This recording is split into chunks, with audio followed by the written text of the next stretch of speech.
இந்த 386 ஆண்டு பழமையான இந்த கோட்டையில் இங்கே மேலே ஏறி வந்து இந்த 80வது சுதந்திர தின நாளில் நம்ம நாட்டோட தேசிய கொடியை ஏற்றி வச்சு இன்னைக்கு இந்த விழாவில் என்ன பேசவும் வச்சிருக்கிறீங்க. அதுக்காக உலகம் முழுவதும் இருக்கிற என்னுடைய தமிழ் சொந்தங்களுக்கும் தமிழ்நாட்டு மக்களுக்கும்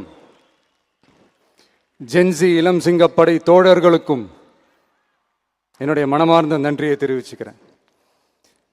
பிறப்புக்கும் எல்லா உயிருக்கும் அப்படின்ற ஒரு மிகப்பெரிய ஒரு கோட்பாட்டை அடிப்படையாக வச்சு தான் நம்ம தமிழ்நாட்டை லஞ்ச லாவண்யமற்ற போதைப் பொருள் கலாச்சாரம் இல்லாத பெண்கள் பாதுகாப்பு சமூக நீதி அடிப்படையில்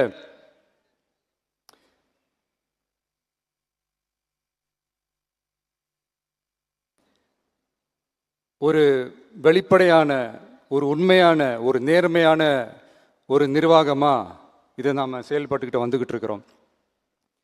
பொது வாழ்வில் சமரசம் இருக்கவே கூடாது. மக்கள் நலன் தான் மிக மிக முக்கியமான ஒரு விஷயம். அந்த அடிப்படையில் தான் தமிழக வெற்றி கழக அரசு செயல்பட்டுக்கிட்டு வந்துக்கிட்டு இருக்கோம். அதே அடிப்படையில் தான் மக்கள் நலன் சார்ந்த திட்டங்கள்லையும் நம்ம சென்ட்ரல் கவர்மெண்ட்டோட நிர்வாக ரீதியாக ஒத்துழைப்போட இருக்கிறோம். But at the same time நம்ம தமிழ்நாடு கொள்கைகள்னு வந்துட்டா மாநில உரிமைகளுக்கு எதிரான முடிவுகள்லையும் சரி, தமிழ்நாட்டுக்கு எதிரான கொள்கை முடிவுகள்லையும் சரி நம்ம டிவிகே அரசு எப்பவுமே எதிர்க்கும். அதில் எந்த மாற்று கருத்துமே கிடையாது. அதே மாதிரி இதுக்கு முன்னாடி நிறையா திட்டங்கள்லாம் கொண்டு வந்திருக்காங்க. அதில் எதெல்லாம் மக்களுக்கு யூஸ்ஃபுல்லாக இருக்கிற மாதிரி திட்டங்கள் இருக்கோ அதெல்லாம் கண்டினியூ பண்ணிக்கிட்டு தான் இருக்கிறோம்.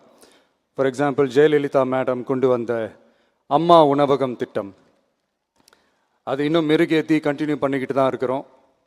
அது மாதிரி காலை உணவு திட்டம் அதையும் இன்னும் விரிவுபடுத்தி 6th ஸ்டாண்டர்ட்லேருந்து 8th ஸ்டாண்டர்ட் வரைக்கும் அதையும் விரிவுபடுத்தி வர செப்டம்பர் 17ஆம் தேதி பெரியார் அவர்களுடைய பிறந்த நாள் அன்னைக்கு அதை தொடங்க இருக்கிறோம்.